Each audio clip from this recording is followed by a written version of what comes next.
Hello everybody, ProtoFoxy here, coming back at you with another video. We are on the Sweet Card Pop playmat.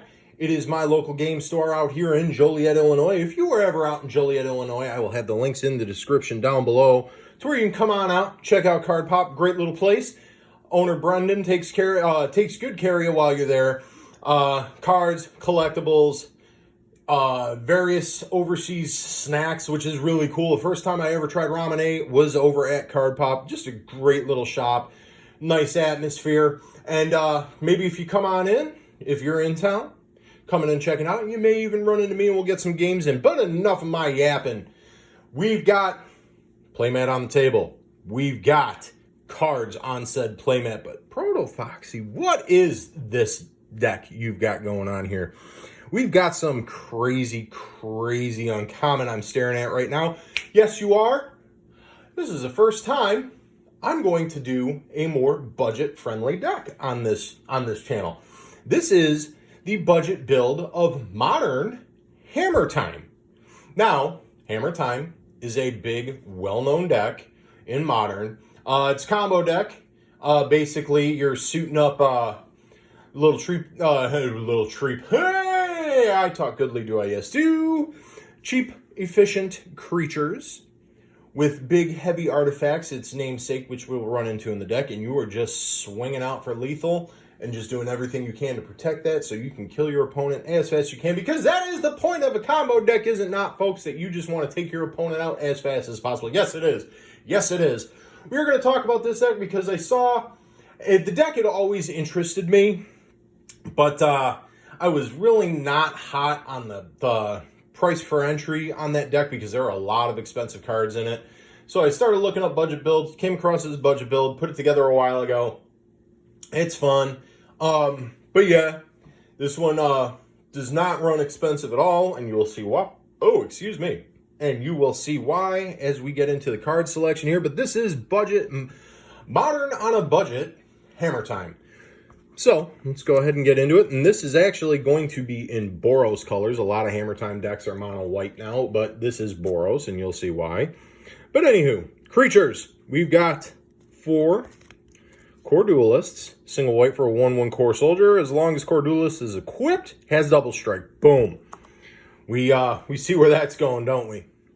We've got 4 Boros Swift Blades, red and a white for a 1/2 human soldier with double strike. Boom. Again, we see what's going on here, right? And then we've got 4 Swift Blade Vindicators, single red and a white for a 1/1 human soldier, double strike, vigilance, and trample. Boom. So that is the creature package of the deck. Pretty simple. We just got 12 creatures going on here. And you're seeing a theme. Double strike. Right?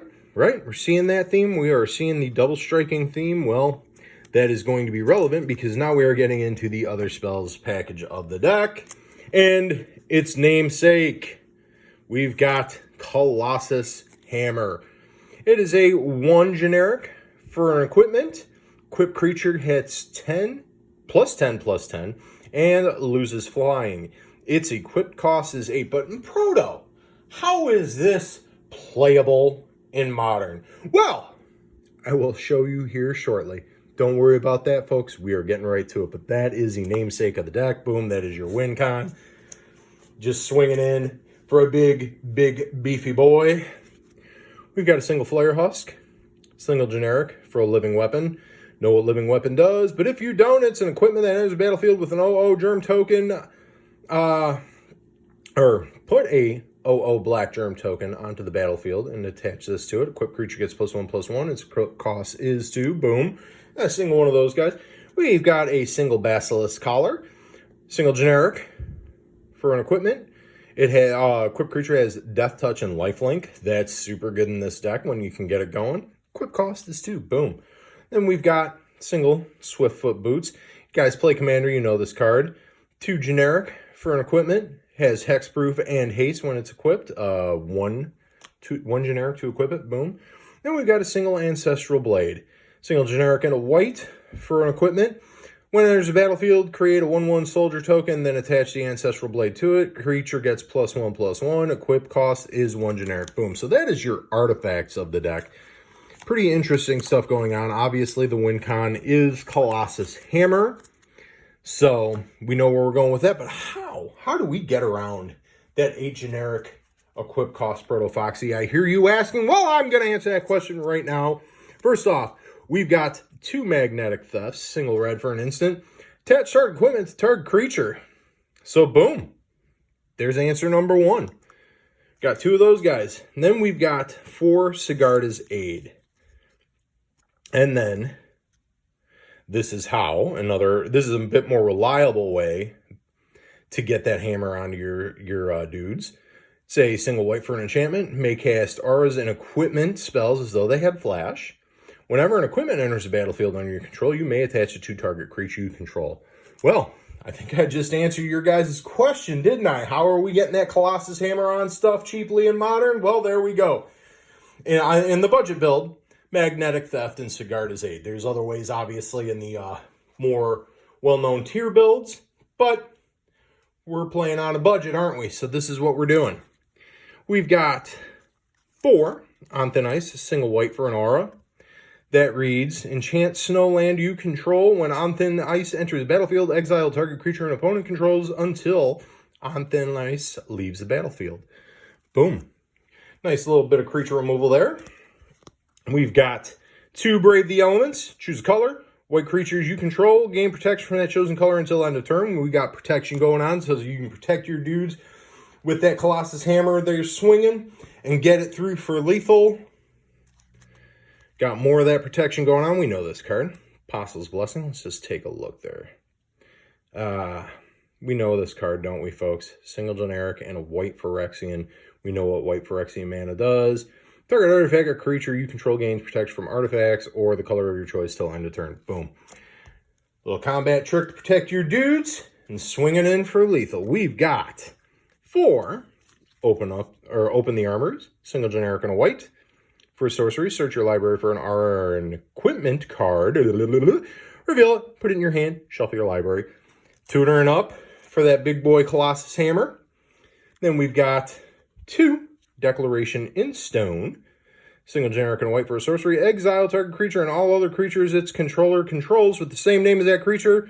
That player investigates for each creature exiled this way. So, decent bit of removal. Obviously, your opponent does get a little bit of advantage because they investigate. And investigating for those who don't know is you create a clue token. I think you pop the clue token to draw a card. I forget what it all entails, but obviously, as I'm like trailing off here, obviously, you know, it's going to be advantageous to you because you're clearing the way for your guys to swing out. And that is the other spells package of the deck. This is a budget build, mind you. So again, we're just going to keep in mind that we don't have super high-end good stuff going on here, but it's decent. It does decent imitations of what the big boy build does. Let's get into the mana base. We've got 4 Battlefield Forges. Pain Land. We know what this is. Single generic and you tap it. Or it taps for red or white and it deals 1 damage to you. Boom. Nice little bit there. And then we've got 4 Pillar-Verge Pathways. It is a modal land, a modal dual-faced land. So we've got on one side, we got white. On the other side, Needle-Verge Pathway. Taps for red, so we know what these guys do. I did not like these cards. These are good budget lands, by the way. Obviously, when you're playing the focus. Come on, baby. Come on. What are we doing? What are we doing? There we go. Focus. So, Pillar-Verge Pathway, Needle-Verge Pathway. I was not sold on these when these initially came out. I now am a believer. Good budget options for decks. They're really great in Pioneer, actually, but this is good budget option for Modern. Yeah, just playing whatever land you need. I wasn't a believer until I started actually kind of messing with them a bit. And now they're kind of going up in price because people are obviously believing the cards as well. But hey, good little budget dual option there. Come on, focus, focus. Okay. Rest of the mana base is 1, 2, 3, 4, 5 snow-covered mountains. So we get in focus. We got 5 snow mountains. Boom. We've got 1, 2, 3, 4, 5 snow plains. Boom. Easy, easy stuff going on there in the mana base. Not real greedy. Budget friendly. All that good stuff. Snowlands are obviously there. 4 on thin ice. And boom, boom, boom. That is the deck. And I don't know why my camera is fighting to stay in focus today, folks. Anyway, that is Budget Hammer Time in Modern. First time I've done a budget deck on here. There will be another one showing up soon, and that'll be a fun story behind that. But yeah, deck's a glass cannon. It's fun. When it goes off, it's almost an instant I win. But getting it there is a little tough. It's not, I wouldn't say as resilient as some of the other decks I would like it to be that I prefer to play. But it was a fun budget option. And I put it together just because a friend of mine and we were going on about building budget decks just to play budget decks. And I chose Hammer Time. Put it together. It's fun. Once it goes off, it's ridiculous. But getting it there is always a little tough. And I imagine it's the same for, I'm sure the big boy, big money build is a bit more on the consistent side. But for me, it's fun. It's fun. Very cost efficient. So, getting into Modern on a budget, you want to play something similar to the big boy build. Well, there you go. Something that piques your fancy, throw it together and let me know how it does for you. Obviously, the sideboard is dependent on your local meta as always. So put it together, have fun. You see the card pop playmat. Gonna go ahead and pop my, God, another pun. Whoops. Gonna go ahead and pop my LGS card pop in Joliet, Illinois. Links in the description below to come check it out. You're ever in Joliet, Illinois? Come on down. Maybe we'll run into each other. Get a game or two in. Be a good time. Other than that, I will leave you all with this. If you liked the video, give it a like. If you did, shoot a subscribe my way. I greatly appreciate it. And I say unto you this, be kind to yourself and your fellow human beings because life is too short, so play on. And I will see you in the next video.